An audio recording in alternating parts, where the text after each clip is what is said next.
Olá, estamos em mais uma aula de escola dominical. Hoje nós vamos conversar sobre o profeta Naum.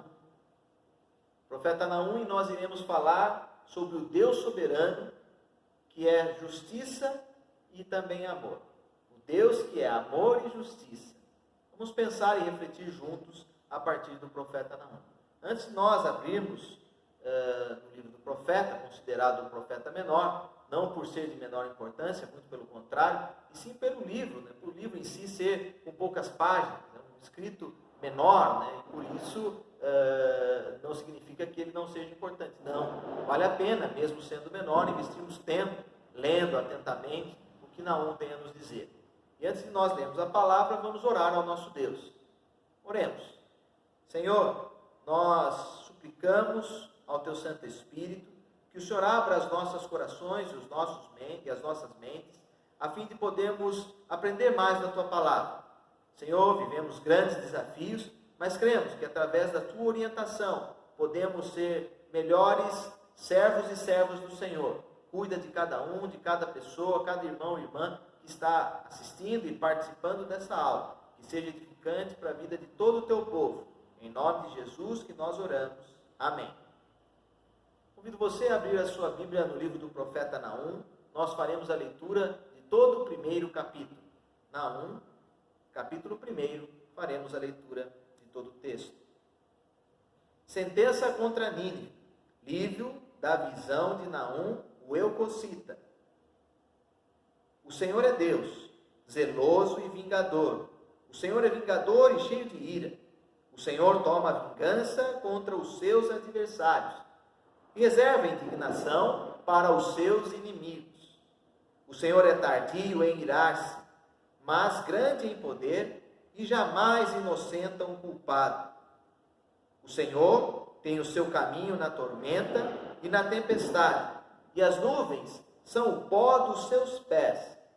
Ele repreende o mar e o faz secar, e mingua todos os rios.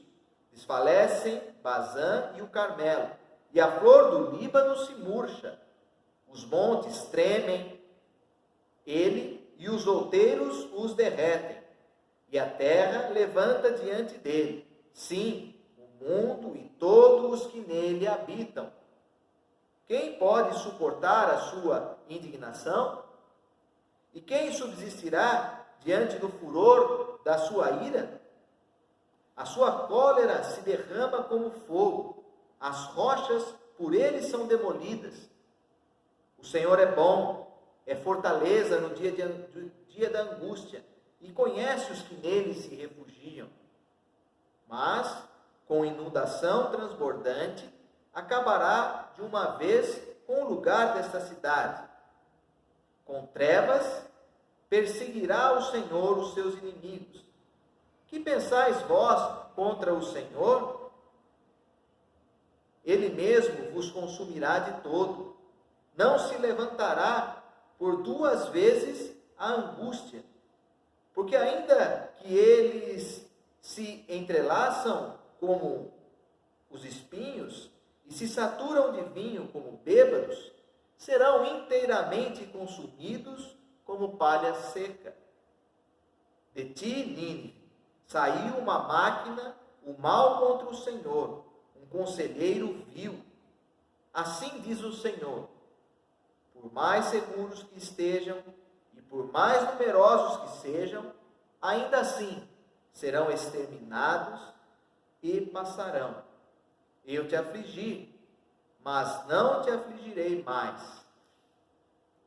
Mas de sobre ti, Judá, quebrarei o jugo deles e romperei os teus laços. Porém, contra ti, a Síria, o Senhor deu ordem que não haja posteridade que leve o teu nome. Da casa dos seus deuses exterminarei as imagens de escultura e de fundição. Farei o teu sepulcro como és vil. Eis sobre os montes os pés do que anuncia boas novas, do que anuncia a paz. Celebra as tuas festas, ó Judá, cumpre os teus votos, porque o homem vil já não passará por ti, ele é inteiramente exterminado. Amém. Leitura do profeta Naum, do primeiro capítulo, nós podemos ver coisas importantes. Aqui nós temos a perspectiva de um Deus que ama o povo de Judá, o povo então de Israel, mas que ao mesmo tempo apresenta a condenação ou faz justiça com aqueles que oprimiram o povo de Deus, com aqueles que durante tempo queriam destruir, né, a cultura, a religião, a fé em Yahvé. Esses agora passam a ser julgados pelo Senhor e sofrerão as consequências por isso. Então, a perspectiva da nossa aula é justamente falarmos de um Deus que é soberano, que ama todas as pessoas. Essa soberania de Deus está voltada para o amor, mas também um Deus que pune ou julga aqueles que desviaram e que oprimiram o povo de Deus. Eu queria destacar nesse primeiro momento os versículos 7 e 8, para a gente ver essa posição de um Deus que ama, mas que também é justo. Diz assim, versículos 7 e 8 do primeiro capítulo: o Senhor é bom, é fortaleza no dia da angústia, e conhece os que nele se refugiam. Aí, Deus é bom para conosco, aqueles que decidem seguir os teus passos, os seus ensinamentos, aqueles que entendem que em Deus nós podemos refugiar. Entendemos que o Senhor, inclusive o Senhor, aqui já na perspectiva que nós temos já do Novo Testamento, o Deus que se revela em Jesus Cristo é para nós a rocha que eu e você devemos estar firmados. Contudo, daí nós vemos já no versículo 8, do primeiro capítulo, mas com inundação transbordante acabará de uma vez com o lugar desta cidade. Com trevas perseguirá o Senhor os seus inimigos. Aí, né? Um Deus que ama, mas que também não é conivente com as injustiças. Esta semana, conversando com uma pessoa, ela me dizia de quão insatisfeita ela estava por conta das injustiças que ela sofria. Ela falou: olha, não é certo, eu estou sofrendo perseguições, as pessoas estão me cobrando algo que não é meu. Então eu disse para ela: olha, lembre-se, o seu Deus é justo. Se pessoas estão cometendo injustiça, estão oprimindo você, certamente eles se verão diante de Deus. Essa é a perspectiva da nossa aula. Então vamos introduzir, né, na aula, vamos para a introdução. Cremos que o nosso Deus, ele intervém na história, ele age no meio da história da humanidade, de toda a criação. E nessa intervenção de Deus, nós podemos ver um Deus que ama e que também é justo. Mesmo sabendo que nós temos um Deus atuante e que ele faz justiça, eu e você insistimos em agir por nós mesmos. Eu penso que esse é um jeito egoísta nosso, né? Um jeito mesquinho de querermos resolver as coisas pelo nosso jeito. Foi isso que eu tentei dizer para a irmã que veio falar da injustiça dessa semana que ela estava sofrendo. Eu disse: olha, minha irmã, deixe o seu Deus agir no meio desse contexto de opressão que você está vivendo. Conteste, reclame, aponta para aqueles que estão cobrando que você está sendo injustiçado. Mas lembre-se, Deus faz justiça. E aqui na história que nós lemos, né, na passagem do profeta Naum, nós temos os ninivitas. Ninivitas era então a capital do império da Assíria. Nínive, né, a cidade de Nínive. E esses habitantes de Nínive, eles negligenciaram os mandamentos do Senhor e passaram a explorar Judá. Ou seja, cometendo as famosas injustiças. O versículo 3º do primeiro capítulo diz o seguinte: o Senhor é tardio em irar-se, mas grande em poder, jamais inocenta o culpado. O Senhor tem o seu caminho na tormenta, na tempestade, as nuvens são o pó dos seus pés. Vejam, um Deus que está atento aqueles e aquelas que estão cometendo injustiça contra o povo dele. E aqui, quando nós pensamos em justiça, é justamente as opressões que nós vivemos. Nós devemos denunciar aquilo que é injusto. Muitas vezes nós não somos ouvidos, né? Você fala, poxa, mas a pessoa que está me cobrando é muito poderosa, ela representa uma grande instituição no país que eu estou. Tudo bem, você pode não vencer ela na perspectiva humana, mas lembre-se, Deus está atento, e esse ou essa que cometeu a injustiça diante do Senhor, ele não escapará. Então nós vamos conversar um pouco sobre o contexto dessa mensagem. O profeta Naum foi esse servo corajoso, para justamente anunciar que nosso Deus, Yahvé, iria agir com justiça contra um império poderosíssimo, o império da Assíria, do então, mais poderoso ainda, rei Assurbanipal. Vejam só, quem de nós teria coragem hoje para denunciar a injustiça da nação mais poderosa, do rei mais poderoso que existe, dizendo, olha, por conta da exploração que você tem contra o meu povo, você sofrerá castigos do Senhor. Eu também penso como você. Nos faltam hoje profetas e profetisas, como nos tempos antigos dos nossos pais, né? Gente que se levantava para denunciar a exploração que o povo do Senhor sofria. Lembre-se só você, o poderio bélico, ou seja, as armas e a riqueza da Síria, não iam ser impeditivos para que Deus, o Deus Yahvé, o nosso Deus, cumprisse a sua justiça. Muitos poderosos e poderosas do nosso tempo costumam achar que por conta da sua,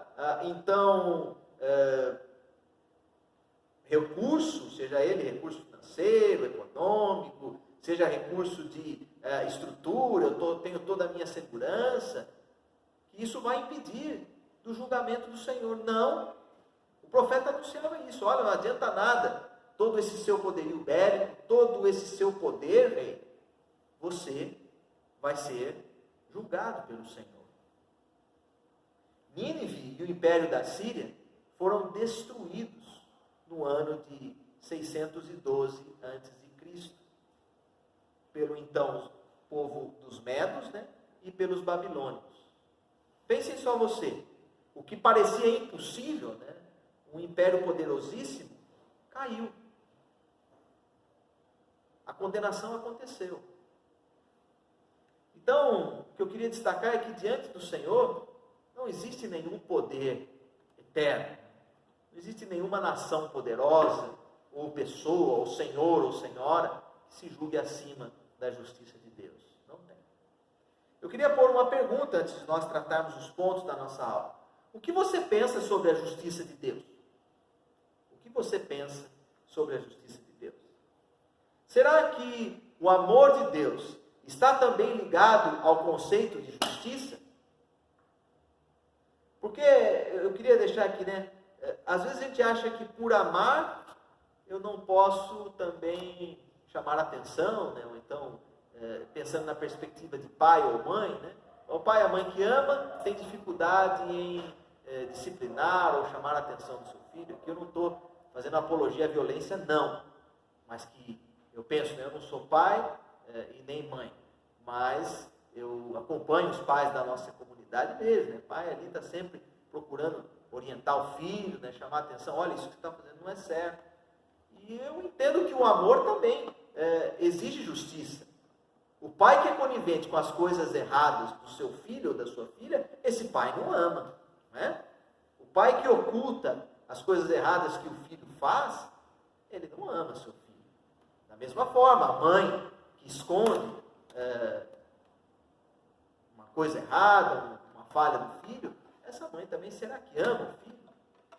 Então quem ama não é conivente com coisas erradas, pelo menos é o que eu penso. Queria que você refletisse. Quem ama não pode ser conivente com coisas erradas. Se você ama, você tem que falar, olha, isso aqui não está de acordo. Assim é o tratamento de Deus conosco. Ele ama, mas Ele também quer que nós andemos de maneira correta. Então, o primeiro ponto da nossa aula: Deus é soberano sobre todos e sobre tudo. Deus é soberano sobre todos e sobre tudo. Nenhum ser, nenhum ato ou pensamento fogem da presença ou do conhecimento do nosso Deus. Ele sabe de tudo.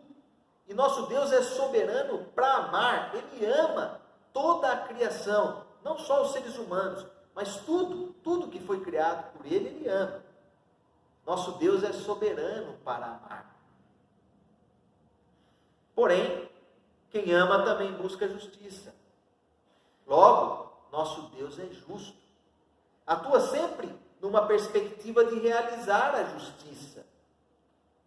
E a justiça de Deus não necessariamente é a mesma justiça de nós seres humanos. Nós achamos que, porque conhecemos as leis, nós somos justos. Não. Quem conhece a lei, o máximo que essa pessoa é uma pessoa legal, porque anda na legalidade. Ser justo é algo muito mais profundo. Né? Podemos usar um exemplo. Olha, eu acabei de adquirir um automóvel muito caro e comprei esse carro com o salário que eu recebi. Ok, você fez o que era direito, né? Comprou um carro, gastou muito dinheiro com o seu dinheiro, você não roubou ninguém. Agora, pensando no conceito de justiça, será que você não poderia comprar um carro mais modesto, que tivesse todo o conforto para a sua família, e não investir todo esse recurso para ter o carro de última geração, um carro de mais de 200 mil reais, vamos imaginar assim. Então está aí, é um conceito. Você tem o direito de ter, é seu, o dinheiro é seu. Será que isso é justo? No país que nós vivemos, tantas pessoas passando fome. Aí para você pensar, eu não vou dar essa resposta não, quero que você exercite. Então, a gente precisa entender que a justiça de Deus não necessariamente é a nossa. Nosso Deus sim é justo. Ele é o que existe de mais significativo para nós no conceito de justiça. É muito profunda a justiça de Deus. Por isso, sabendo que Ele conhece todas as coisas, que Ele ama tudo, não se esqueça que Ele também é justo. Segundo ponto da nossa aula: Deus faz justiça na terra. Deus faz justiça na terra. Esse é o segundo ponto. Deus é amor e misericórdia, disso ninguém tem dúvida. Mas também, sendo amor e misericórdia, Ele também é justiça e verdade. Vejamos o segundo versículo do primeiro capítulo que nós também lemos. Diz assim: o Senhor Deus é zeloso e vingador. O Senhor é vingador e cheio de ira. O Senhor toma a vingança contra os seus adversários, reserva a indignação para os seus inimigos. Ou seja, Ele também não vai ser conivente com as coisas erradas que está acontecendo. Saiba disso. Se você se sente uma pessoa injustiçada, seu Deus está atento a tudo isso. E Ele vai fazer um julgamento, e esse julgamento é imparcial. Né? Nosso Deus não tem partidos ou ideologia. Ele faz um julgamento imparcial. Isso pode se manifestar na história. A gente sabe, né, de muitas coisas, injustiças que aconteceram, e com o tempo isso se reverteu. Né? Um exemplo é a escravidão. Durante muito tempo, inclusive nós, né, os cristãos, escravizávamos outros povos, negros, índios. Pessoas eram injustiçadas. E nós, muitas vezes, fazíamos isso colocando como se fosse vontade de Deus. A justiça de Deus veio.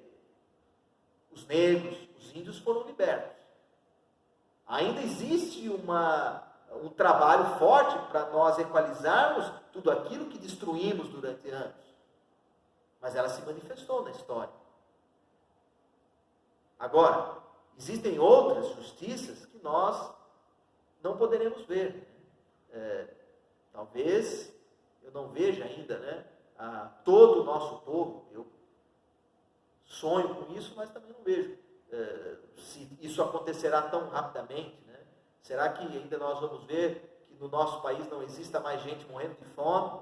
Será que ainda nós veremos no nosso país as pessoas tendo as condições básicas de acesso à saúde, à educação, acesso também ao lazer, todas as pessoas terem uma moradia digna? Será que nós veremos tudo isso?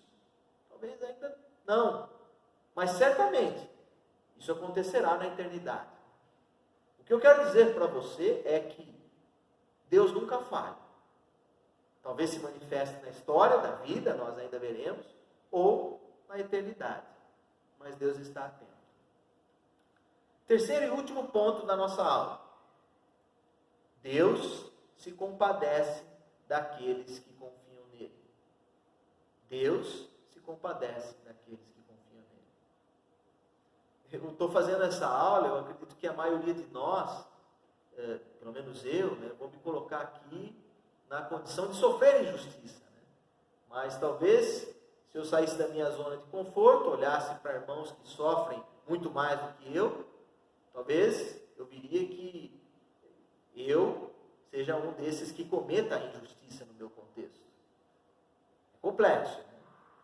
Agora, o interessante esse último ponto é que se nós confiamos em Deus, entregamos o nosso caminho a Ele, esse Deus se compadece de nós e Ele fará justiça para com o povo dele. Versículo 7 do texto que nós lemos. O Senhor é bom, é fortaleza no dia da angústia e conhece os que nele se refugiam. Está aí. Deus está sempre pronto a me acolher e a acolher você que está vendo esse vídeo. As pessoas que se arrependem e vivem uma vida de total confiança no cuidado e na providência do Senhor, e têm humildade de reconhecer que a vida delas depende do Senhor, essas pessoas vão experimentar mais desse Deus que está revelado em Cristo Jesus. E quando nós seguimos esse Deus que foi revelado a nós e que está revelado em Jesus Cristo, nós passamos a viver uma vida de amor e de justiça. Veja que interessante. O processo é que nós devemos confiar em Deus. Infelizmente, a gente ainda confia na nossa capacidade de julgar as pessoas. Eu estou te desafiando, me desafiando, a partir desse estudo, não confiar mais na minha perspectiva de julgamento, nem na sua. Vamos confiar no julgamento do Senhor, na justiça de Deus. Dessa justiça, ninguém escapa. Se você está chateado ou chateado porque você está sendo injustiçado, tenha certeza, Deus vai agir com justiça. Ele vai mostrar, né, qual é o caminho que o povo dele deve seguir. Aqui no contexto do profeta, Nínive, que estava oprimindo o povo, foi destruída. Os assírios não perderam o seu poderio todo. Foram exterminados pelos medos e pelos babilônios. Um povo que achava que não perderia nunca a sua força. Caíram. Assim, para nós concluirmos, lembre-se, o seu Deus, o meu Deus, Ele é amor e justiça. Portanto, eu e você somos desafiados a caminhar em humildade, sabendo que quando nós seguimos a Jesus Cristo, viveremos e experimentaremos do seu soberano amor. Também podemos provar da justiça de Deus que Ele concede a todo o seu povo. Espero que Deus esteja incomodando aí seu coração para você refletir mais sobre esse Deus que é amor e justiça na minha e na sua vida. A paz do Senhor.